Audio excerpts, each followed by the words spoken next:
Hello everyone. आज हम discuss करेंगे व्यक्तित्व से संबंधित तीसरी ये क्लास रहेगी, जिसके अंतर्गत हम परिभाषाओं को डिस्कस करेंगे। जो एक दो परिभाषाएं हमने जैसे कि आलपोर्ट की परिभाषा देखी है, इसके अलावा भी कुछ जो परिभाषाएं हैं जो हमारे इस कॉन्सेप्ट पूरे कॉन्सेप्ट को काफ़ी स्ट्रॉन्ग करेगी। तो सबसे पहली जो परिभाषा वो है आपके मन की।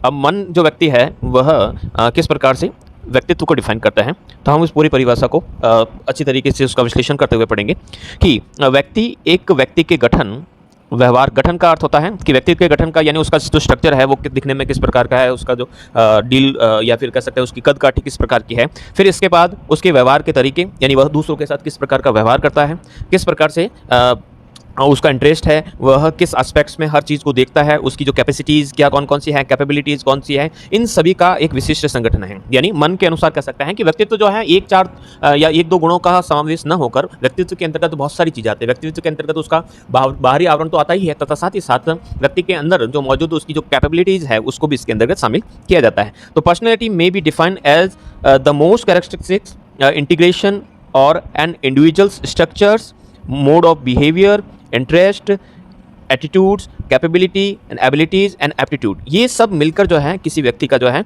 वह व्यक्तित्व को निर्धारित करते हैं। दूसरी जो परिभाषा है उसको हम डिस्कस करते हैं। वॉरेन ने जो परिभाषा दी है वो इस प्रकार से दी है कि व्यक्तित्व व्यक्ति के संपूर्ण मानसिक संगठन यानी उसके मस्तिष्क का पूरा जो कंपोजिशन है जो उसके विकास की किसी भी अवस्था में होता है। यानी व्यक्तित्व क्या है, तो व्यक्तित्व के अंतर्गत जो है उसका मेंटल ऑर्गेनाइजेशन को हम शामिल करते हैं, जो उसके विकास की किसी भी अवस्था, विकास की अवस्था का अर्थ होता है चाहे वह शैशवावस्था में हो, चाहे बाल्यावस्था में हो, चाहे वह प्रौढ़ावस्था में हो, कहीं पर भी किसी भी अवस्था में उसके मानसिक गुणों का जो संगठन है, कंपोजिशन जो सामने नजर आता है, उसको हम कह सकते हैं, उसका व्यक्तित्व कह सकते हैं। तो personality is the entire mental organization of human being at any stage of his development, यानी उसके डेवलपमेंट के किस स्टेज पर उसके अंतर्गत पाई जाने वाली सभी विशेषताओं का जो संगठन है वो शामिल किया जाता है। नेक्स्ट तीसरी परिभाषा है रैक्स के अनुसार, व्यक्तित्व समाज द्वारा मान्य तथा अमान्य गुणों का संगठन है। यानी वे संगठन यानी समाज ने किन किन गुणों को सही माना है या किन किन गुणों को गलत माना है, उन सभी गुणों का जो संगठन है और उसको कह सकते हैं हम व्यक्तित्व के अंतर्गत शामिल कर सकते हैं। यानी व्यक्तित्व जो है वह सकारात्मक भी हो सकता है या फिर नकारात्मक भी हो सकता है। वह सारे जैसे कि हम कह सकते हैं कि जो सज्जन व्यक्ति है तो उसकी जो सज्जनता है वो उसका व्यक्तित्व है। इसी प्रकार से दुर्जन व्यक्ति के अंतर्गत उसकी जो दुर्जनता है या फिर कह सकते हैं कि उसका जो कठोर व्यवहार है जो समाज के प्रति, वह उसकी विशेषता, तो वह उसके व्यक्तित्व की झलक है। तो व्यक्तित्व के अंतर्गत उसके सभी प्रकार के गुण चाहे सकारात्मक हो चाहे नकारात्मक हो, सभी को इसके अंतर्गत शामिल किया जाता है। तो ये तीन परिभाषा यहाँ पर क्लियर होती है। नेक्स्ट हम बात करते हैं डैशिल की परिभाषा। अब डैशिल क्या कहते हैं कि व्यक्तित्व व्यक्ति की संपूर्ण प्रतिक्रियात्मक संभावनाओं का संस्थान है, जैसा कि उसके परिवेश में जो सामाजिक प्राणी है उसके द्वारा आंका जाता है। यह व्यवहार व्यक्ति के व्यवहारों का एक समायोजित संकलन है जो व्यक्ति अपने सामाजिक व्यवस्था के लिए करता है। यानी व्यक्ति अपने समाज में अपने आप को किस प्रकार से संतुलित करना या उसके साथ एडॉप्शन करने का जो लिए जितने भी जो प्रयास करते हैं, उसमें जितने भी जो व्यवहार उसके अंतर्गत उसके द्वारा जो किए जाते हैं वह सारे के सारे जो है इस व्यक्तित्व के अंतर्गत शामिल किए जाते हैं। नेक्स्ट जो है एनएल मन के अनुसार जो परिभाषा है वह कौन सी परिभाषा है, तो व्यक्तित्व एक व्यक्ति के गठन यानी उसका जो स्ट्रक्चर है, व्यवहार के तरीके, वो किस प्रकार से दूसरों के साथ व्यवहार करता है, उसका इंटरेस्ट, उसका व्यूज़, उसकी कैपेबिलिटीज़ और वे ऑफ जो डूइंग जो है वह सारा का सारा उसके अंदर शामिल किया जाता है। तो personality may be defined as a most characteristic integration of an individuals structures, mode of behaviour, interest, attitudes, capabilities, abilities and aptitudes, यानी ये सब मिलकर जो है वह किसी व्यक्तित्व का निर्धारण करते हैं। सबसे इंपॉर्टेंट जो परिभाषा है वह आलपोर्ट की है। तो personality is the dynamic organisation within the individual of those psychological system that determine his unique adjustment to his environment. यानी व्यक्तित्व क्या है, तो व्यक्ति के अंदर मौजूद मनो और देहिक यानी उसकी मानसिक और शारीरिक गुणों का एक डायनामिक कंपोजिशन है। यानी ऐसे गुणों का संगठन है जो मन और उसके शरीर के अंतर्गत पाए जाते हैं और बदलते रहते हैं, और ये जो गुण होते हैं वे व्यक्ति को उसके परिवेश के प्रति उसके एडजस्टमेंट, उसके समायोजन को प्रभावित करते हैं या फिर समायोजन को स्पष्ट करते हैं कि व्यक्ति किस प्रकार से अपने समाज के साथ, अपने परिवार के साथ या अपनी मित्र मंडली के साथ, अपने ग्रुप के साथ एडजस्ट करता है। तो उसके लिए उसके मन और उसके शरीर के अंतर्गत जो है कुछ विशेषताएं जो पाई जाती है, उनका जो संगठन है वह व्यक्तित्व कहलाता है। नेक्स्ट मॉर्टन प्रिंस के अनुसार personality is the sum total of all the biological innate and acquired tendencies, यानी व्यक्तित्व क्या है, समस्त शारीरिक और अर्जित वृत्तियों का योग है। यानी यहाँ पर दो चीज़ें पता चलती हैं कि व्यक्तित्व के अंतर्गत जो है वह शारीरिक गुणों को शामिल भी किया जाता है तथा अर्जित वृत्तियों का अर्थ होता है कि कुछ चीज़ें जो हैं वह हम समाज से प्राप्त करते हैं, अर्जित गुण होते हैं। जैसे कि हमने कहा कि हम जन्म के साथ जब जन्म लेते हैं तो जन्म के समय कह सकते हैं हम हाथ, आँख और विभिन्न जो ज्ञानेंद्रिय और कर्मेंद्रियों को हम लेकर जन्म लेते हैं, लेकिन उनको कहीं और किस प्रकार से यूज करना है वह जो है वह सामाजिकता के कारण आता है। या फिर हम ये कह सकते हैं कि हमारा व्यवहार क्या होगा, हम दूसरों के साथ किस प्रकार से रहेंगे या किस प्रकार का व्यवहार करेंगे, ये सब जो है वह हमारी समाज के द्वारा या फिर हमारे अर्जित गुणों के अंतर्गत शामिल किया जाता है। तो इन सभी का जो योग है वह इसके अंतर्गत शामिल किया जाता है। नेक्स्ट जो परिभाषा है गुथरी की जो परिभाषा है कि व्यक्तित्व सामाजिक महत्व की उन आदतों वह आदत संस्थानों के रूप में की जाती है जो स्थिर और परिवर्तन के अवरोध वाली होती है। यानी personality is defined as those habit system of social importance that are stable and resistant to change. यानी जो परिवर्तन के अवरोध वाली जितनी भी जो कह सकते हैं आदतें या सामाजिक महत्व की जो आदतें होती हैं उसको इसके अंतर्गत शामिल किया जाता है। फिर नेक्स्ट H.C. वॉरेन व्यक्तित्व व्यक्ति के विकास की किसी भी अवस्था में होने वाला समग्र और मानसिक संगठन। यानी किसी भी अवस्था में, चाहे बाल्यकाल में हो चाहे शैशव अवस्था में हो, तो उसके अंतर्गत जो है उसने जो मानसिक संगठन स्थापित किया है, यानी मस्तिष्क के अंतर्गत जो भाव या फिर कह सकते हैं कि जो चेंजेस लाए हैं, बोलने का तरीका, दूसरों के साथ व्यवहार करने का जो तरीका, ये सारे के सारे जो कह सकते हैं कि पूरा कर ओवरऑल जो मेंटल ऑर्गेनाइजेशन है उसको इसके अंतर्गत शामिल किया जाता है। वॉटसन की जो परिभाषा है, हम जो कुछ करते हैं वह व्यक्तित्व है। Personality is everything that we do. यानी हम जो कुछ भी करते हैं वह हमारे पर्सनैलिटी का पार्ट या हमारे व्यक्तित्व का हिस्सा जो है वह माना जाता है। ये 10 परिभाषाएं होती हैं।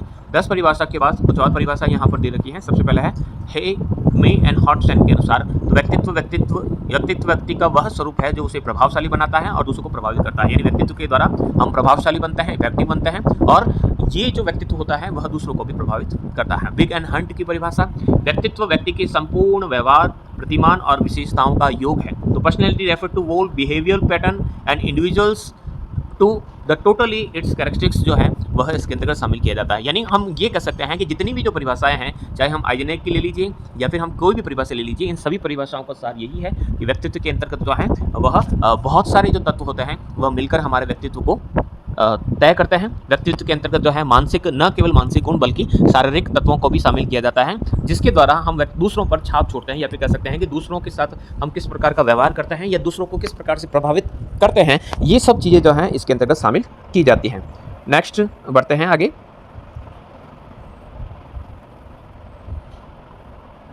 सभी परिभाषाओं के आधार पर हम कह सकते हैं कि व्यक्तित्व की स्पष्ट रूप से व्याख्या करती है, क्रियाशील बनाती है, व्यवस्थित व्यवहार की ओर इंगित करती है और व्यक्तित्व के वंशानुक्रम और वातावरण से महत्व की ओर ध्यान आकर्षित करती है। अब सार क्या निकलता है कि व्यक्तित्व जो है वह काफ़ी जटिल धारणा है, यानी आसानी से इसे समझा नहीं जा सकता है। इसके अंतर्गत मनुष्य के सब प्रकार के आंतरिक और बाह्य गुणों को शामिल किया जाता है। आंतरिक यानी जो इंट्रिंसिक जो व्यवहार होता है, यानी हम अपने किस प्रकार का एटीट्यूड या अभिवृत्ति या फिर हम किस प्रकार का जो व्यूज़ रखते हैं किसी समस्या या किसी घटना को लेकर, वो भी शामिल होते हैं। और बाहरी गुणों का अर्थ होता है हम किस प्रकार के दिखते हैं या फिर कह सकते हैं कि हम किस प्रकार का दूसरों के साथ व्यवहार करता है। ये सब जो चीज़ें हैं वह उसके अंतर्गत शामिल की जाती हैं। व्यक्तित्व जो है वह व्यक्ति के व्यवहार में जो कुछ भी होता है वह सारे का सारा उसका व्यक्तित्व का प्रतीक है। यानी हम दूसरों के साथ किस प्रकार का व्यवहार कर रहे हैं, किस प्रकार से उसके दूसरों के साथ इंटरेक्ट हो रहे हैं, वो सब जो है वह हमारे व्यवहार का ही या हमारे व्यक्तित्व का ही एक पार्ट जो होता है। इसी प्रकार से हम कह सकते हैं कि इन सभी परिभाषाओं का सार ये होता है कि व्यक्तित्व को परिभाषाबद्ध करना तो संभव नहीं है, यानी किसी एक परिभाषा देकर व्यक्तित्व को पूरा का पूरा स्पष्ट कर लें, ये संभव नहीं है। व्यक्तित्व गतिशील होता है, यानी हमारा जो पर्सनैलिटी है, पर्सनैलिटी इज डायनेमिक, यानी पर्सनैलिटी जो है वह चेंज होती रहती है, उसमें मॉडिफिकेशंस होते रहते हैं, इनरिच होता रहता है, इनहेंस जो है सिस्टम रहता है। तो ये सब चीज़ें जो है यानी व्यक्तित्व बदलता रहता है। व्यक्तित्व जो है वह स्थायी तत्व नहीं है, वो स्टैटिक प्रोसेस नहीं है, ये कह सकते हैं कि डायनामिक प्रोसेस है। व्यक्तित्व वह कुछ नहीं है जो कुछ बाहर से दिखाई देता है, यानी कोई व्यक्ति जो है वह बाहर से किस प्रकार से दिखाई देता है उससे केवल मात्र उसके व्यक्तित्व का निर्धारण करना काफ़ी कठिन होता है। व्यक्तित्व के अंतर्गत कह सकते हैं कि कई चीज़ें आंतरिक और बाह्य दोनों तत्व जो है इसके अंतर्गत शामिल किए जाते हैं। यानी दिखने में बाहर से भले कठोर हो, लेकिन हो सकता है कि अंदर से उसके अंदर सॉफ्टनेस हो, या फिर कह सकते हैं कि अंदर से बाहर की तरफ जो है वह आपको बहिर्मुखी दिखता हो, लेकिन वह हो सकता है कि आंतरिक रूप से अंतर्मुखी बालक के रूप में दिखाई देता है। फिर है व्यक्तित्व मनुष्य के बाह्य रूप और उसके अंतर्निहित गुणों का सम्मिलित स्वरूप है। यानी व्यक्तित्व के अंतर्गत मनुष्य बाहर से कैसा दिखता है है और इसके साथ ही मनुष्य के अंदर या व्यक्ति के अंदर निहित कौन कौन से गुण है, किस प्रकार की उसकी नेतृत्वशीलता है या किस प्रकार का उसका भाव है दूसरों के प्रति, ये सब जो है व्यक्तित्व के अंतर्गत शामिल किया जाता है। तो इस प्रकार से कह सकते हैं कि जो व्यक्तित्व है, व्यक्तित्व के अंतर्गत हम शारीरिक और संज्ञानात्मक दोनों को यानी कॉग्निटिव एंड जो फिजिकल दोनों प्रकार के जो ट्रेड्स है उसको इसके अंदर शामिल करते हैं। लेकिन अधिकांश और मुख्य गुण जो है वह प्रभावोत्पक यानी काफ़ी इफेक्टिवनेस होता है, संज्ञानात्मक गुण होते हैं, स्थायी भाव होता है, एटीट्यूड्स, मानसिक ग्रंथियाँ, कॉम्प्लेक्सेस जो है तथा अचेतन मनोरचनाएं, रुचियाँ, ये सारी के सारे जो मिलकर है वह हमारे व्यक्तित्व को निर्धारित करते हैं। नेक्स्ट, व्यक्तित्व के पहलू। अब व्यक्तित्व के पहलू क्या है, तो यहाँ पर सिंपली हम थोड़ा सा नाम पढ़ लेते हैं कि व्यक्तित्व के मन में क्रियात्मक पहलू। क्रियात्मक पहलू का अर्थ होता है कि मानव की जो क्रियाएं हैं वह जैसे कि व्यक्ति की भावुकता, शांति, नोदप्रियता, मानसिक श्रेष्ठता, इन सभी को जो है वह प्रकट करती है। यानी व्यक्तित्व जो है व्यक्ति की भावना, भावुकता को दिखाती है या फिर कह सकते हैं कि वह दूसरों से मानसिक रूप से अलग है, इसको भी स्पष्ट करने का काम ये करती है। सामाजिक पहलू का अर्थ होता है कि जो व्यक्तित्व होता है वह दूसरों पर डाले जाने वाले सामाजिक प्रभाव के रूप में आंका जाता है। इसमें इस बातों का समावेश होता है कि जिसके कारण मनुष्य दूसरों पर विशेष प्रकार का प्रभाव डालता है। यानी व्यक्तित्व का सामाजिक पहलू कहता है कि व्यक्तित्व वह है जो दूसरों के साथ किस प्रकार का प्रभाव जो है उस पर देखने को मिलता है। फिर है कारण संबंधी। तो कारण संबंधी जो है वह किस प्रकार से डिफाइन करता है कि मानव के सामाजिक और असामाजिक कार्यों के कारणों और उन कार्यों के प्रति लोगों की प्रक्रिया। यानी कोई व्यक्ति किस प्रकार का सामाजिक या असामाजिक कार्य करता है और उस सामाजिक असामाजिक कार्य के बाद लोगों की क्या प्रतिक्रिया। यदि व्यक्ति के कार्य अच्छे होते हैं तो लोग पसंद करते हैं और अच्छे कार्य नहीं होते हैं तो वह उसे पसंद नहीं करता है। यानी व्यक्तित्व का यह भी पहलू है कि जो कोई भी व्यक्तित्व वाला व्यक्ति अच्छे कार्य करेगा तो लोग उसे पसंद करेंगे और अगर उसके कार्य अच्छे नहीं रहेंगे तो लोग उसे पसंद नहीं करेंगे। इसके अलावा भी जो है व्यक्तित्व के अंदर शामिल किया जाता है कि हमारा दूसरों पर किस प्रकार का या हमारा कितना प्रभाव पड़ रहा है, हमारे जीवन में होने वाली जो बातें, घटनाएं, हम पर प्रभाव, हमारे गंभीर विचार, भावनाएं, अभिवृत्तियाँ, ये सभी जो है मिलकर हमारे व्यक्तित्व को निर्धारित करती हैं। नेक्स्ट आगे बढ़ते हैं। तो निष्कर्ष के रूप में हम कह सकते हैं कि व्यक्तित्व के अंतर्गत है कि गैरिसन ने लिखा है कि ये सभी पहलू महत्वपूर्ण हैं, लेकिन इनमें से कोई एक या सम्मिलित रूप में सभी पूर्ण व्यक्तित्व का निर्धारित नहीं करते हैं। व्यक्तित्व इन सब का या इनसे भी अधिक का योग है। यानी केवल और केवल ये जो चीज़ें हमने यहाँ पर जो डिस्कस की, केवल इस मात्र से ही हम किसी व्यक्तित्व का निर्धारित नहीं कर सकते हैं। इसी प्रकार से बिजेंस कहते हैं कि व्यक्तित्व मनुष्य की आदतों, उसकी किस प्रकार के हैबिट्स है, उसका व्यूज क्या है, उसकी जो कैरेक्टरिस्टिक्स है, उसका सबका संगठन है। ये जीव शास्त्रीय यानी बायोलॉजिकल भी है, सोशल भी है, कल्चरल, ये सभी कार्यों द्वारा उत्पन्न होता है। यानी इसके अंतर्गत जो है कि इस प्रकार के कई कार्य शामिल किए जाते हैं। फिर हम बात करते हैं कि व्यक्तित्व का निर्धारण किस प्रकार से किया जाता है, यानी व्यक्तित्व का निर्धारण किस प्रकार से किया जा सकता है। तो व्यक्तित्व का बाह्य आचरण यानी व्यक्ति का बाह्य आचरण उसकी जन्मजात और अर्जित वृत्तियाँ, यानी जन्म के साथ उसने किस प्रकार की वृत्तियाँ अर्जित की, यानी जन्म से ही वह किस प्रकार के गुणों के साथ जन्म लेता है। फिर उसने समाज में रहते हुए किस प्रकार की उपाधियाँ या फिर किस प्रकार का ज्ञान ग्रहण किया है, उसकी हैबिट्स, उसके स्थायी भाव, उसके आदर्श, जीवन के मूल्य, ये सभी जो है वह उसके स्थायी भाव मास्टर सेंसेस कहलाता है। यानी आदर्श स्व को जन्म देते हैं जो मानव के व्यक्तित्व का प्रमुख आधार है। यानी कोई जो व्यक्ति है वह कह सकते हैं कि किस प्रकार के स्थायी भाव रखता है, उसकी आदतें, उसकी वृत्तियाँ चाहे अर्जित हो चाहे जन्मजात हो, ये सब मिलकर जो है वह व्यक्तित्व का आधार तय करते हैं। प्रत्येक देश की संस्कृति ने विभिन्न प्रकार के साधनों द्वारा व्यक्तित्व के मापन में अभिरुचि दिखाई है, लेकिन आजकल जो है कपाल विद्या यानी फिंड्रोलॉजी, मुख के लक्षण, आकार के आधार पर और हस्तलेखा के आधार पर व्यक्तित्व को मापा जा रहा है। यानी ये अलग अलग विधियां हैं, इन विधियों के माध्यम से जो है वह व्यक्तित्व का मापन किया जा रहा है। वर्तमान समय में संपूर्ण व्यक्तित्व का मूल्यांकन संभव नहीं है, बल्कि किसी प्रयोजन हेतु व्यक्तित्व का मापन आवश्यक होता है। जैसे कि अगर हम बात करें कि कर्मचारी के तौर पर मनोवैज्ञानिक जो होते हैं ऐसे गुणों ऐसे अच्छे विक्रेता बनाने में सहायता करते हैं। फलत व्यक्तित्व निर्धारण की विभिन्न विधियां जो है अलग अलग प्रयोजनों में काम ली जाती है। यानी जो व्यक्तित्व का जो निर्धारण है वो हर प्रकार से किसी प्रकार का चाहे जॉब देना हो या किसी प्रकार के इंस्टीट्यूट में सेवा के लिए रखना हो, तो वैसी स्थिति में एक व्यक्ति का जो परम जो कर्तव्य रहता है कि वह उसके व्यक्तित्व की पहचान उसके इंटरव्यू के माध्यम से या किसी अन्य माध्यम से वह करे।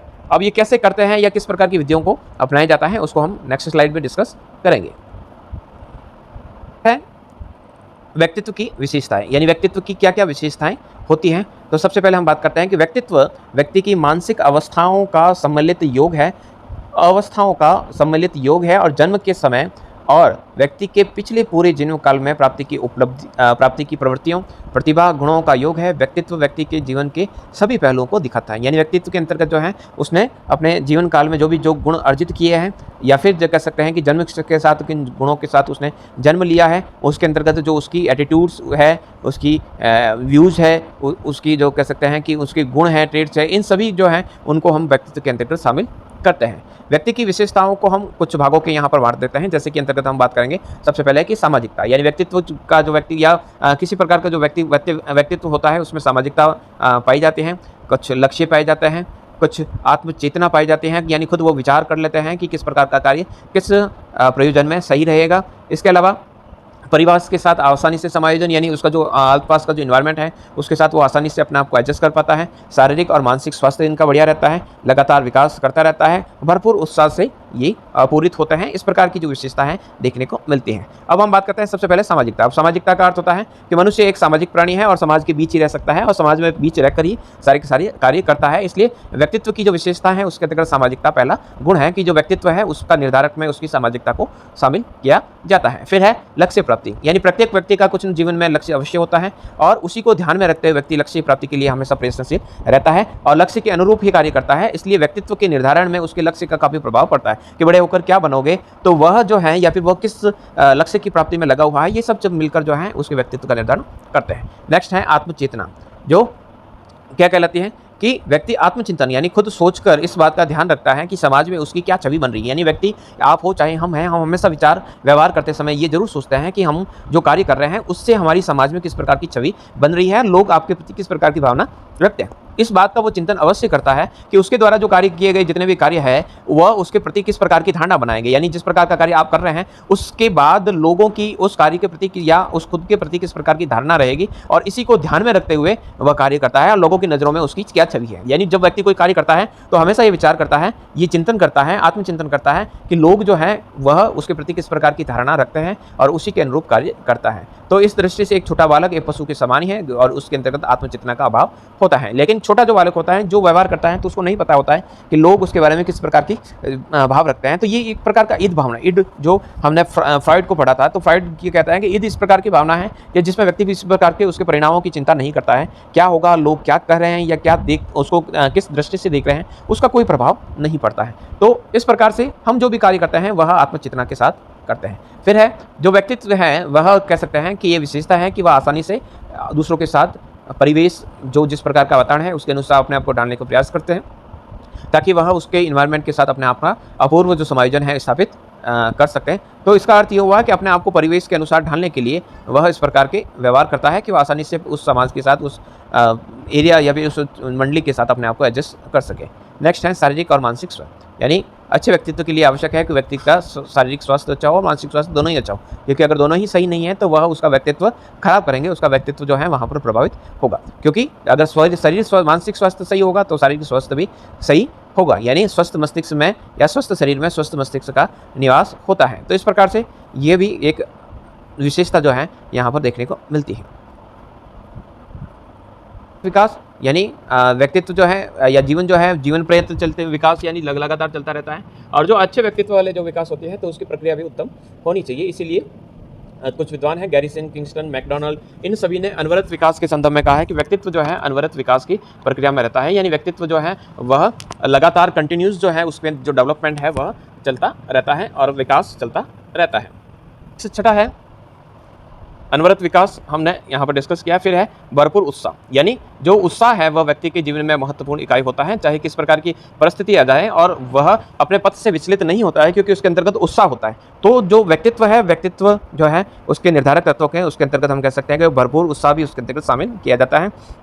किसी प्रकार की परिस्थिति आ जाए वह हमेशा उत्साह से युक्त रहता है।